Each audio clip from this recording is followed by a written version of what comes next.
Radio Sucesos 101.7 FM presenta su noticiero Sucesos con Milton Pérez y Verónica Larrea. Un periodismo libre para una democracia plena. Los hechos y las opiniones de los sucesos que marcan nuestro tiempo.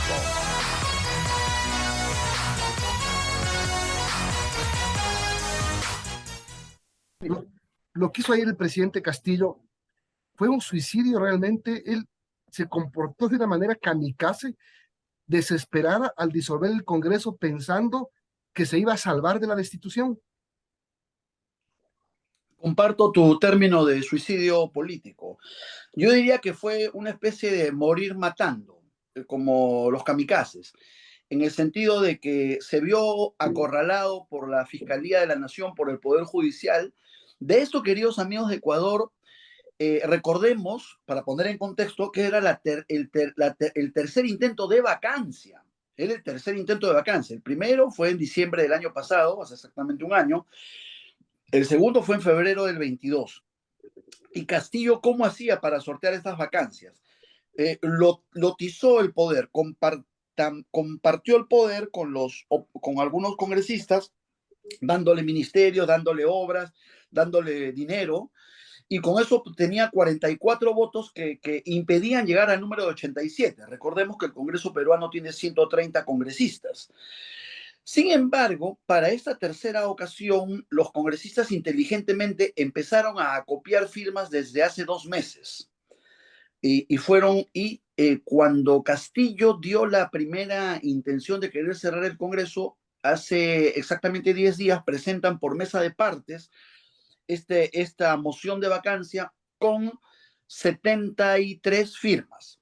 Cuando se admite con 77, o sea, fue subiendo el número. Y quedó a 10 de la votación, que la votación era para ayer a las 3 de la tarde. ¿Qué sucedió en el fin de semana y en las últimas horas en Perú? Salieron un montón de testigos protegidos, de exfuncionarios del Congreso, del gobierno de Castillo, señalando que le habían dado dinero en la mano a Castillo, y inclusive, les cuento esto como anécdota, 4 millones de soles, que es un poco más de $1 millón para coimas del sector vivienda, pero que además de eso, Castillo había pedido sueldos para sus 6 hermanos.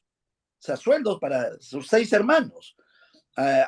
O sea, coimas disfrazadas y así. Y creo que como a las 10:30 de la mañana, cuando la Comisión de Fiscalización del Congreso estaba sesionando ayer y salían estas revelaciones, ya prácticamente se había pasado el umbral de los 87 votos. En ese momento comentábamos, porque yo trabajo en el Congreso, se comentaba que estábamos en 89, 90 votos. En ese momento es que Castillo decide, sin consultar con muchos de sus ministros, en dar este fallido golpe. Y sin consultar con las Fuerzas Armadas también, que creo que era lo Así es. fundamental. Si Castillo Claro, se cae por la falta de apoyo militar. ahí hay un tema. El día sábado renunció el ministro de Defensa, que era un civil llamado Daniel Barragán. Y él renuncia, se especuló que él renunció porque Castillo le pidió que cambiara a las cabezas del ejército. Les cuento, queridos amigos de Ecuador, la Marina y la Fuerza Aérea se oponían a cualquier tipo de golpe. Y en el ejército también, pero Castillo había logrado colocar a algunos generales que le podían ser afines a él. Barragán se opuso a esto, fue destituido el sábado. El lunes ponen como ministro de Defensa a lo que nosotros llamamos acá un tirapiedras, a un izquierdista ultra, que no tenía el perfil para manejar las Fuerzas Armadas, pero aún así, como comentábamos varios analistas políticos aquí en Lima, un ministro de Defensa a la final es un civil, y quien tiene el mando de tropa en el ejército es el jefe del Comando Conjunto de las Fuerzas Armadas. Entonces, Castillo, al parecer, nunca logró ese control, y creo que en su fuga hacia adelante, él, sugerido por algún asesor, pensó que con la baja aprobación del Congreso, con la antipatía que tienen los congresistas, podía tener algún apoyo popular, pero como yo lo he venido diciendo hace más de un año a los amigos de Teleamazonas, a muchos amigos de Ecuador, la izquierda y Castillo ya habían perdido la calle hace mucho tiempo. Pero quiero dejarles este titular. Lo que ha pasado ayer en Perú, más que un tema de izquierda o de derechas, es un tema de corrupción pura y dura. Aquí hemos asistido a un desmantelamiento del Estado. Otra anécdota. Se ha colocado a gente, queridos amigos, en los ministerios con sueldos de 5.000, 6.000, 10.000 dólares, con quinto de primaria, sin título universitario, por de cuotas partidarias. O sea, no tenemos ahorita un servicio eficiente de entrega de DNIs, de documentos de identidad. No tenemos servicio eficiente de pasaportes. Para entrar a Machu Picchu en el Cusco hay mafias que cobran dinero por lo bajo. Es decir, se ha degradado el Estado. Ahora, sobre el presidente Castillo, las denuncias de que ha pedido coimas, de que le han entregado dinero, ¿hay pruebas de todo eso o solamente son las versiones de mucha gente No, que dice? no, hay pruebas en el sentido, por ejemplo, hay mensajes de WhatsApp que han sido guardados, hay vouchers de bancos, hay retiros, o sea, hay incriminación cruzada. Y además, desde hace tiempo, no sé si llegaban estas noticias a Ecuador, habían ya ministros fugados, sobrinos de Castillo, prófugos de la justicia, ¿qué ha sido lo que ha sucedido? Que varios que participaban en estas coimas se han acogido a la colaboración eficaz para evitar duras penas. Y es allí donde la Fiscalía, y la fiscal Patricia Benavides, que ha hecho realmente un trabajo muy prolijo, fue armando el rompecabezas. Hace 2 meses fue detenida la hija de Castillo, que también participaba en la entrega de estas coimas, inclusive cuando la fueron a capturar al Palacio de Gobierno, Castillo la ocultó. Entonces, poco a poco la opinión pública se fue sensibilizando. Habían, acuérdense, queridos amigos, muchas marchas en Lima y en el Perú contra Castillo, y realmente era insostenible, no tenía respaldo popular.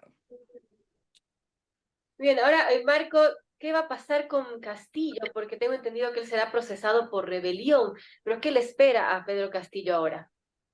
Él está detenido ahorita en una base militar. Yo creo de que ha agravado su situación porque aparte de las 7 carpetas fiscales que ya tenía, ahora ha sumado una más, que es como tú mencionas, delito de rebelión, delito de no respetar la Constitución, que creo que es el más grave. Y no solamente él, sino los ministros que lo han secundado en esta aventura. Y yo lo que quiero destacar es la separación de poderes en el Perú, la independencia de poderes, porque esto no se hubiese logrado con otro tipo de Estado.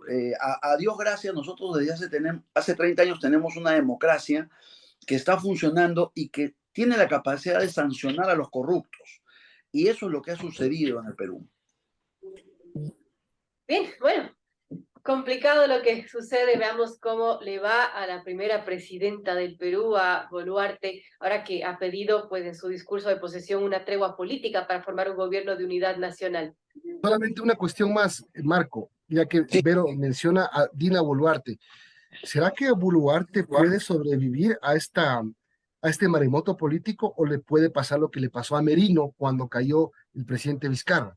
A ver, para contextualizar en términos ecuatorianos, Dina Boluarte vendría a ser una especie de Jorge Glass de ustedes, salvando las distancias. Ella es una mujer de izquierda, no olvidemos, tiene la misma procedencia política de Castillo, pero es un poco más preparada. Pero yo creo de que ella supo olfatear y darse cuenta que Castillo se conducía al abismo, y la semana pasada abandonó el gabinete. Ojo que ella tiene muchas acusaciones también de corrupción, de dar empleo a sus familiares, cosa que está prohibida en Perú, etcétera. Pero la clase política implícitamente ha pactado con ella, porque la presencia de ella y lo que tú mencionas, su supervivencia hasta el 2026, implica la supervivencia de los congresistas. Porque si Dina Boluarte cayera, necesariamente el Congreso tendría que convocar a nuevas elecciones generales. Y los congresistas quieren sobrevivir definitivamente hasta el 2026, que es el periodo por el cual fueron elegidos. Entonces yo creo que Dina, al darse cuenta de este tablero de ajedrez, va a armar un gabinete de ancha base, un gabinete de presencia de todos los partidos, y además en su mensaje inaugural ha pedido una tregua política, lo cual me parece muy inteligente. Entonces yo creo que va a primar un poco la tranquilidad de los actores políticos. Viene la Navidad, viene un poco el verano, ¿no es cierto? Y yo creo que eso va a calmar las aguas hasta que empiecen las legislaturas en el Congreso que serán en el mes de marzo. Bien, gracias Marco por habernos acompañado hoy. Y pues, para el 2026 falta un mundo, un montón, y todo puede pasar. Así Bueno, es. esperemos que pase lo que le beneficie al pueblo del Perú. Les mandamos un abrazo desde Ecuador. Cualquier cosa, quedo a la orden con ustedes. Como siempre, un Estimado. abrazo fuerte para mis hermanos de Ecuador. Gracias. Marco Torres Paz.